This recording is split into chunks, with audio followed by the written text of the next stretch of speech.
আসসালামু আলাইকুম, আপনাদের সবাইকে আবারও ফ্রেশ কুকিংয়ে স্বাগতম। আজকে আমি দেখাবো কিভাবে অতি সহজে চিকেন বিরিয়ানি রান্না করা যায়।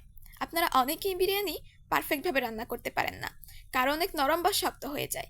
এই সকল সমস্যার সমাধান দেওয়ার চেষ্টা করব এই ভিডিওতেই।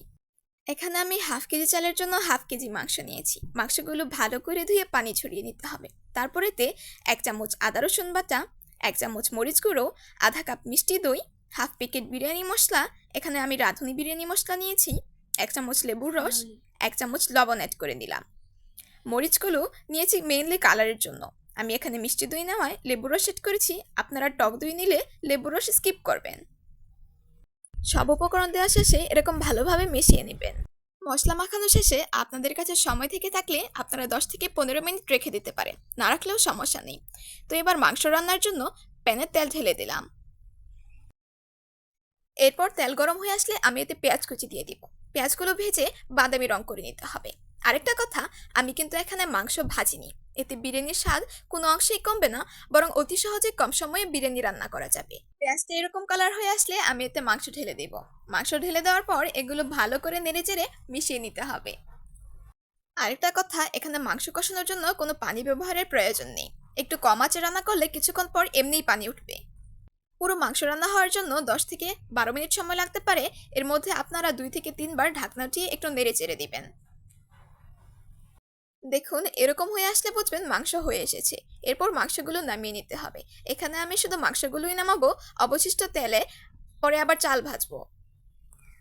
দেখুন, এখানে মাংসগুলো নামিয়ে নিয়েছি।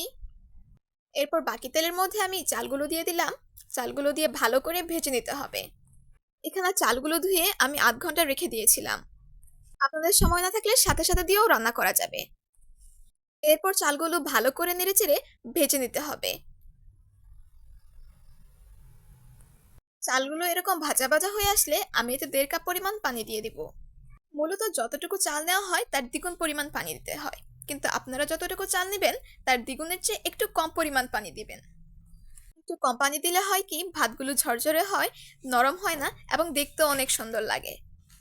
তাই একটু কম পানি দেওয়াই ভালো। বিরিয়ানি শক্ত হলে নরম করা যায়, কিন্তু নরম হলে শক্ত করা যায় না। এরপর ভালো করে নাড়াচাড়া করে ঢাকনা দিয়ে ঢেকে দেব। চালগুলো এরকম ফুটতে শুরু করলে আমি এটা ভালো করে নেড়েচেড়ে এতে মাংস এড করে দিব।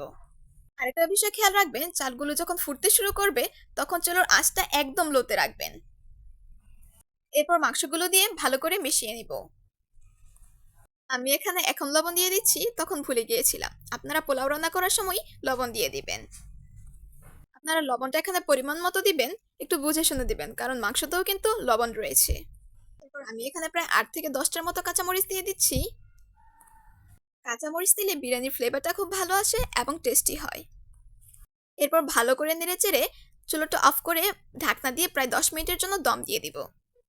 প্রায় 10 মিনিট পরে এসেছি। দেখুন বিরিয়ানিটা কি সুন্দর হয়েছে, কিন্তু আমার কাছে মনে হচ্ছে বিরিয়ানিটা একটু শক্ত হয়েছে। তাই আমি এরকমভাবে মাঝখানে একটা গর্ত করে নিব। আপনাদের যাদের বিরিয়ানি এরকম শক্ত হয়ে যায় তারা এই টিপসটা ফলো করতে পারেন। এরপর এতে আমি একটু পানি অ্যাড করে দিব। পরিমাণটা একদম অল্প রাখতে হবে। এরপর একদম লো আঁচে রেখে 4 থেকে 5 মিনিটের জন্য রান্না করে নিব। আরও 4 থেকে 5 মিনিট পরে আসলাম। দেখুন বিরিয়ানিটা একদম রান্না হয়ে এসেছে। দেখতেও খুব সুন্দর লাগছে। না নরম না শক্ত, একদম পারফেক্ট হয়েছে, আপনারা দেখেই বুঝতে পারছেন। Yes. এরপর পরিবেশন করে নিচ্ছি। আপনাদের ভিডিওটি ভালো লাগলে অবশ্যই লাইক, কমেন্ট অ্যান্ড সাবস্ক্রাইব করবেন। সাথে থাকার জন্য ধন্যবাদ। আল্লাহ হাফেজ।